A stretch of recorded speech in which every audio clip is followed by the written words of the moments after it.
എല്ലാ നാവും പാടി വാഴ്ത്തും ആരാധ്യനാമേശുവേ.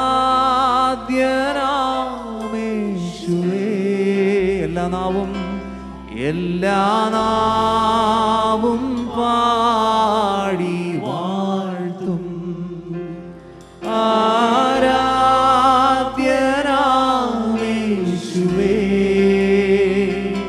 സ്തോത്രയാഗം അർപ്പിച്ചെന്നും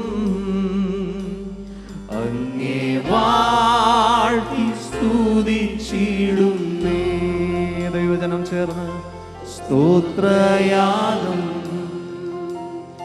അർപ്പിച്ചെന്നും അങ്ങേ വാഴ്ത്തി സ്തുതിച്ചിടുന്നു. യോഗ്യൻ നീ യേശുവേ, സ്തുതികൾക്കു യോഗ്യൻ നീ, യോഗ്യൻ നീ, യോഗ്യൻ നീ. ദൈവകുഞ്ഞാടേ നീ യോഗ്യൻ, യോഗ്യൻ നീ, യോഗ്യൻ നീ.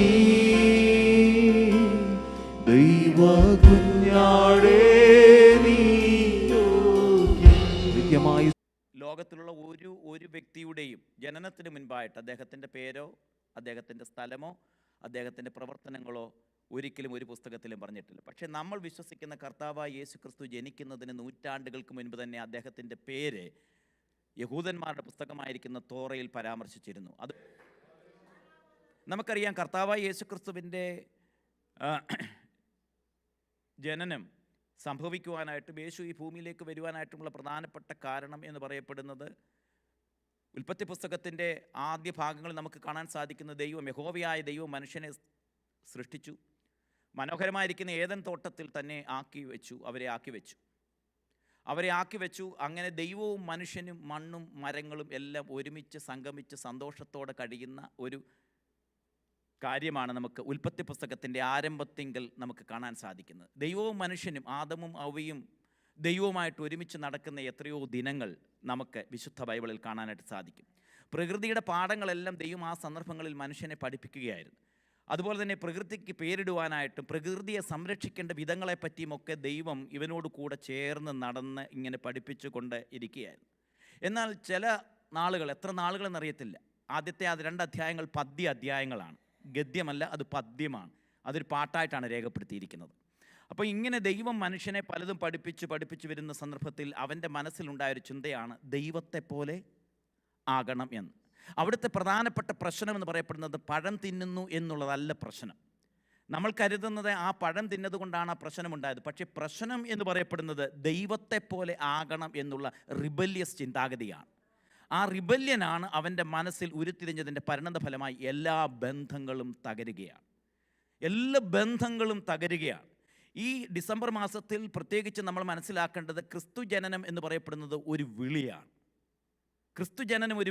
എല്ലാ തകർന്ന ബന്ധങ്ങളും ഒരുമിക്കാനായിട്ടുള്ള ഒരു ദൈവവിളിയാണ്. തകർന്നടിഞ്ഞു പോകുന്ന എല്ലാ സാഹചര്യങ്ങളെയും ഒന്നിപ്പിക്കുവാനായിട്ടുള്ള, നേരെയാക്കാനായിട്ടുള്ള വിളിയാണ് ക്രിസ്തു ജനനം എന്ന് പറയപ്പെടുന്നത്. ആഘോഷങ്ങളും ആർഭാടങ്ങളും ഒക്കെ നടക്കുന്ന ഈ മാസത്തിൽ, ഈ കാലഘട്ടത്തിൽ നമ്മൾ മനസ്സിലാക്കേണ്ടത് തകർന്നടിഞ്ഞു പോകുന്ന എല്ലാത്തിനെയും ഒന്നാക്കാനായിട്ട് കഴിയുന്ന ഏക വ്യക്തി അത് കർത്താവായ യേശു ക്രിസ്തു മാത്രമാണ്. തകർന്നു പോയ എല്ലാ ബന്ധങ്ങളെയും, എല്ലാം വിച്ഛേദിക്കപ്പെട്ടതിനെയും ഒന്നാക്കാൻ വേണ്ടി ഈ ഭൂമിയിലേക്ക് എഴുന്നള്ളി വന്ന വ്യക്തിയാണ് നമ്മൾ വിശ്വസിക്കുന്ന വാഴ്ത്തപ്പെട്ട കർത്താവ്. 4 ബന്ധങ്ങളാണ് അവിടെ തകരുന്നത്. 4 ബന്ധങ്ങൾ ഉൽപ്പത്തി പുസ്തകത്തിൽ 4 ബന്ധങ്ങൾ തകരുന്നുണ്ട്. അതിൽ ഒന്നാമത്തെ ബന്ധം എന്ന് പറയപ്പെടുന്നത് ദൈവവുമായിട്ടുള്ള ബന്ധമാണ്. ശ്രദ്ധിക്കുക, ദൈവവുമായിട്ടുള്ള ബന്ധത്തിലാണ് എല്ലാ ബന്ധങ്ങളും നിൽക്കുന്നത്. ദൈവത്തോടുള്ള ബന്ധത്തിലാണ് എല്ലാ ബന്ധങ്ങളും. അതിനുശേഷം നമുക്ക് കാണാനായിട്ട് സാധിക്കുന്നത് അവൻ നഗ്നനെന്ന് തോന്നി എന്ന് രേഖപ്പെടുത്തിയിരുന്നു. കാരണം കുറ്റബോധം അവൻ്റെ മനസ്സിൻ്റെ മേലുണ്ടായി. അവനോട് തന്നെയുള്ള ബന്ധം അവന് നഷ്ടപ്പെട്ടു. അവൻ്റെ ഹൃദയത്തിൽ എവിടെയൊക്കെയോ ഒരു വലിയ ലജ്ജയും അതുപോലെ തന്നെ അപമാനവും തേജസ്സും ഒക്കെ നഷ്ടപ്പെട്ടതുപോലെ ഒരു ഫീലിംഗ് ഉണ്ടായി. ദൈവവുമായിട്ട് ബന്ധം നഷ്ടപ്പെടുന്ന വ്യക്തികളുടെ ഹൃദയങ്ങളിൽ എവിടെയൊക്കെയോ ശൂന്യതയും, ആ ബന്ധങ്ങൾ നഷ്ടപ്പെടുമ്പോൾ എങ്ങോട്ടൊക്കെയോ ഒളിച്ചോടാനായിട്ടുള്ള ശ്രമങ്ങളും ഉണ്ടാകും. അതുകൊണ്ടാണ് ഇന്നത്തെ കാലഘട്ടത്തിൽ ഹൈഡിങ്, ഒളിച്ചോടുക, ഒറ്റയ്ക്കായിരിക്കുക എന്നുള്ള ഒരു അനുഭവം പലപ്പോഴും കാണുന്നത്. കാരണം ദൈവത്തോടുള്ള ബന്ധത്തിൽ നിന്ന് അവർ ഓടിപ്പോകുന്ന ഏതെങ്കിലും താവളങ്ങളിലേക്കാണ്. ഇപ്പോൾ ഒത്തിരി താവളങ്ങളുണ്ട്, ഒത്തിരി മേഖലകൾ ഒളിച്ചോടി അഭയം പ്രാപിക്കാനായിട്ട് ശ്രമിക്കുന്ന ഒത്തിരി മേഖലകൾ നമ്മുടെയൊക്കെ സമൂഹത്തിൽ നമുക്ക് കാണാനായിട്ട് സാധിക്കുന്നുണ്ട്. എത്രയോ ഡ്രഗ് അഡിക്ഷൻ സെൻ്ററുകൾ, അതുപോലെ തന്നെ എത്രയോ മേഖലകൾ നമുക്ക് കാണാൻ സാധിക്കുന്നു. ഇവിടെ ആദമും ഹവ്വയും ഒളിച്ചോടുകയാണ്. ഒരു വൃക്ഷത്തണലിൽ അത്തിയില കൂട്ടിയുണ്ടാക്കി അവരെവിടെയൊക്കെയോ ഒളിച്ചോടാനായിട്ട് ശ്രമിക്കുകയാണ്. ദൈവത്തിൽ നിന്ന് അകലുന്ന മനുഷ്യൻ അവനോട് തന്നെ അകന്ന് അവൻ പോവുകയാണ്. അവിടെ സംഭവിക്കുന്നത് മൂന്നാമത്തെ ബന്ധം എന്ന് പറയപ്പെടുന്നത് കുടുംബ ബന്ധത്തിലുണ്ടായ തകർച്ചയാണ്. നീ തന്ന ഈ സ്ത്രീ എന്നാണ്. അപ്പോഴും പ്രശ്നം കിടക്കുന്നത് ആരുടെ പേരില്ല? ദൈവത്തിൻ്റെ പേരില്ല. നീ തന്ന, കുറ്റം ആരുടേതാണ്? കുറ്റം നിൻ്റേതാണ്. കാരണം നീ തന്ന ഈ സ്ത്രീ ചരിത്രത്തിൽ ദൈവത്തോട് പറഞ്ഞ ഏറ്റവും വലിയൊരു ധിക്കാരമായിരുന്നു അത്. നീ തന്ന, ശ്രദ്ധിക്കുക, ദൈവത്തോട് കാണിച്ച ഏറ്റവും വലിയൊരു ധിക്കാരമാണ്. ഈ സ്ത്രീ ജീവിതത്തിൻ്റെ എന്തെങ്കിലുമൊക്കെ പ്രശ്നങ്ങൾ ഉണ്ടാകുമ്പോൾ പലപ്പോഴും നമ്മൾ മറ്റുള്ളവരെ പഴിചാരും, മറ്റുള്ളവരെ നമ്മൾ കുറ്റം പറയും. നമ്മുടെ ദേഷ്യവും നമ്മുടെ സങ്കടങ്ങളും നമ്മുടെ പ്രശ്നങ്ങളും എല്ലാം മറ്റുള്ളവൻ്റെ തലയിലേക്കാണ് പലപ്പോഴും കെട്ടിവെക്കാനായിട്ട് നമ്മൾ ശ്രമിക്കുന്നത്. കുറ്റം നമ്മൾ ഏറ്റെടുക്കുവാനായിട്ട് തയ്യാറാകുകയില്ല. ഇന്നത്തെ സമൂഹത്തിൽ കുറ്റങ്ങൾ മറ്റുള്ളവരുടെ തലയിലേക്ക് കയറ്റിവെക്കുക എന്നുള്ളതാണ് ഇന്നത്തെ സമൂഹത്തിൻ്റെ പ്രത്യേക കാഴ്ചപ്പാട്. സ്വന്തമായിട്ട് ഞാനാണ് ആ തെറ്റിന് കാരണക്കാരൻ എന്ന് ആർക്കും പറയാനായിട്ട് സാധിക്കത്തില്ല. നമ്മുടെയൊക്കെ സമൂഹത്തിൽ ഇപ്പോൾ ഉണ്ടായിക്കൊണ്ടിരിക്കുന്ന പ്രശ്നങ്ങളുടെയൊക്കെ മധ്യത്തിൽ കുറ്റങ്ങൾ മറ്റുള്ളവരുടെ മേൽ അടിച്ചേൽപ്പിക്കാനായിട്ട് ശ്രമിക്കുന്ന ഒരു കാലഘട്ടമാണ്. കഴിഞ്ഞ ദിവസങ്ങളിൽ മർത്തോമ ചർച്ചിൽ ഒരു പ്രത്യേക കാര്യങ്ങൾ നടക്കുകയുണ്ടായി. മർത്തോമ ചർച്ചിലെ അച്ഛന്മാരെ അവരുടെ നവംബർ മാസത്തിൽ അവരെ ചെയ്തത്, ഒക്ടോബറിലോ നവംബറിലോ അവരുടെ ചർച്ചിൽ ഉണ്ടായിരിക്കുന്ന എല്ലാവരോടും അനുരഞ്ജനം പ്രാപിച്ചു എന്ന് വെച്ച് കഴിഞ്ഞാൽ അവിടുത്തെ അച്ഛന്മാരെ വിശ്വാസികളോട് എന്തെങ്കിലും തെറ്റ് ചെയ്തിട്ടുണ്ടെങ്കിൽ വിശ്വാസികളോട് ക്ഷമ ചോദിക്കുക. അവിടുത്തെ അച്ഛന്മാർ വിശ്വാസികളോട്, നമ്മൾ ഈ കമ്മിറ്റിയിലൊക്കെ ഇരുന്ന് നമ്മൾ ഇച്ചിരി പ്രശ്നം ഉണ്ടാക്കുമല്ലോ, കമ്മിറ്റിയിലിരുന്ന് പ്രശ്നം ഉണ്ടാക്കും, ജനറൽ ബോഡിയിൽ പ്രശ്നം ഇങ്ങനെ. അപ്പം അച്ഛന്മാരായിരിക്കുന്ന അല്ലെങ്കിൽ പാസ്റ്റർമാരായിരിക്കുന്ന നമ്മളും അതിനെ നിയന്ത്രിക്കാനായിട്ട് ചിലപ്പോൾ പറഞ്ഞു പോകാൻ സാധ്യതകൾ ഉണ്ട്. മാനുഷികമാണ്, മനുഷ്യരായതുകൊണ്ട്. എന്നാൽ അത് പബ്ലിക്കായിട്ട് മാത്യൂസേ ഞാൻ നിന്നോട് ചെയ്തത് തെറ്റായിപ്പോയി, അല്ലെങ്കിൽ വർഗീസേ ഞാൻ നിന്നോട് അന്നേരമാണ് പറഞ്ഞത്, മർത്തോമാക്കാരത് ചെയ്തെന്ന്. ഒന്നുകൂടെ ഞാൻ പറയട്ടെ, മർത്തോമാക്കാർ ചെയ്തെന്ന്. അപ്പം എല്ലാം തകരുന്ന ബന്ധങ്ങളെ ഒന്നിക്കുവാനായിട്ട് കഴിയുവാൻ ഈ ദിവസങ്ങളിൽ സമൂഹത്തിന് കഴിയണം. ഇവിടെ ഈ കുടുംബത്തിൽ മൂന്നാമത്തെ പ്രശ്നം എന്ന് പറയപ്പെടുന്നത് കുടുംബബന്ധത്തിൽ ഉണ്ടായ പ്രശ്നമാണ്. ഭാര്യാഭർത്തൃ ബന്ധത്തിലുണ്ടായ തകർച്ച.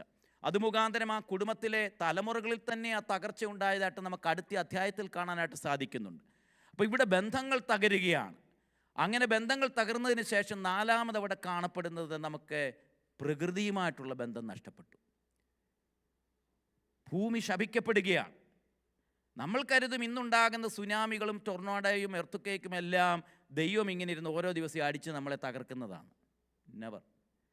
നമ്മൾ കാട്ടിക്കൂട്ടുന്ന ഓരോന്നിൻ്റെയും പരിസ്ഥിതി പ്രശ്നങ്ങൾ മുഖാന്തരമാണ് ഇതെല്ലാം സംഭവിക്കുന്നത്. അതെല്ലാം ദൈവം ഇതൊന്നും കാണുന്നില്ലേ? നമ്മുടെ ചോദ്യങ്ങളാണ്. ഇതൊന്നും ദൈവം അറിയുന്നില്ലേ? ഇതെന്തോ ദൈവമാണ്, ഇങ്ങനൊരു ദൈവമുണ്ടോ എന്ന്. കാരണം നാം ചെയ്തു കൂട്ടിയ ദോഷങ്ങളും നമ്മൾ ചെയ്തു കൂട്ടിയ തിന്മയും നമ്മുടെ ആവേശവും നമ്മുടെ ഗ്രീഡ് മുഖാന്തരം ഈ പ്രകൃതിയുടെ നശിക്കുകയുണ്ടായി. അതുകൊണ്ട് ആ ബന്ധവും തകർന്നു. ശ്രദ്ധിക്കുക. എന്നാൽ ഇന്ന് രാവിലെ ഈ മാസങ്ങളിൽ ദൈവത്തിൻ്റെ സന്നിധിയിൽ കടന്നു വന്നിരിക്കുന്ന പ്രിയപ്പെട്ടവർ മനസ്സിലാക്കേണ്ടത്, ഈ ബന്ധങ്ങളെ എല്ലാം കൂടി ഒന്നിപ്പിക്കുവാനായിട്ട് ഒരാൾ സ്വർഗത്തിൻ്റെ മഹിമകളെ വെടിഞ്ഞ് ഈ താണഭൂമിയിലേക്ക് വരികയുണ്ടായി. അതുകൊണ്ടാണ് എഫേസ്യ ലേഖനത്തിൻ്റെ 1-ാമത്തെ അധ്യായത്തിൽ ഇങ്ങനെ രേഖപ്പെടുത്തിയിരിക്കുന്നത്, he unite everything in heaven and earth. സ്വർഗത്തിലുള്ളതും ഭൂമിയിലുള്ളതും ദൃശ്യമായതും അദൃശ്യമായതിനെ ഒന്നിപ്പിക്കുവാൻ വേണ്ടി അഥവാ ഈ പ്രകൃതിയെയും മനുഷ്യനെയും ദൈവത്തെയും ഒന്നിപ്പിക്കുവാൻ വേണ്ടി ഇറങ്ങി വന്ന ഏക വ്യക്തിയാണ് നമ്മുടെ വാഴ്ത്തപ്പെട്ട കർത്താവായ യേശു ക്രിസ്തു.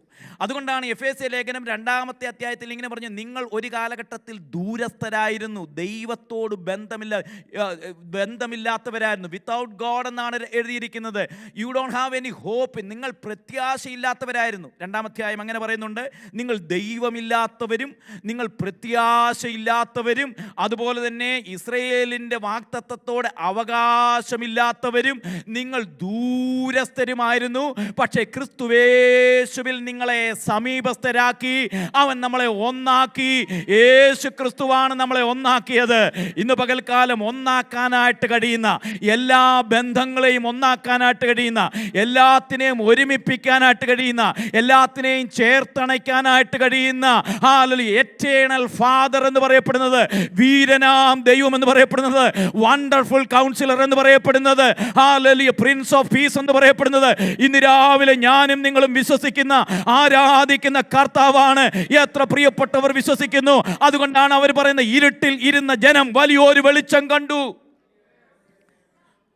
ഇന്ന് പകൽക്കാലം ആ വീരനാം ദൈവം എനിക്കും നിങ്ങൾക്കും വേണ്ടി ഇന്നേക്ക് 2000-ൽ പരം വർഷങ്ങൾക്ക് മുൻപ് ഗോൽഗോത്തായുടെ വിരിമാറിൽ പിടഞ്ഞ് മരിക്കുകയുണ്ടായി. എൻ്റെയും നിങ്ങളുടെയും തകർന്ന ബന്ധങ്ങളെയും എൻ്റെയും നിങ്ങളുടെയും ശൂന്യമായിരിക്കുന്ന അവസ്ഥകളെയും പരിഹരിക്കുവാൻ വേണ്ടി സ്വർഗത്തിൻ്റെ എല്ലാ മഹിമകളും വെടിഞ്ഞ് താണഭൂമിയിലേക്ക് വരുവാൻ കർത്താവിന് നമ്മളിൽ പ്രസാദം തോന്നി. ദൈവത്തിൻ്റെ സ്നേഹം ഈ ഭൂമിയിലേക്ക് വന്നു.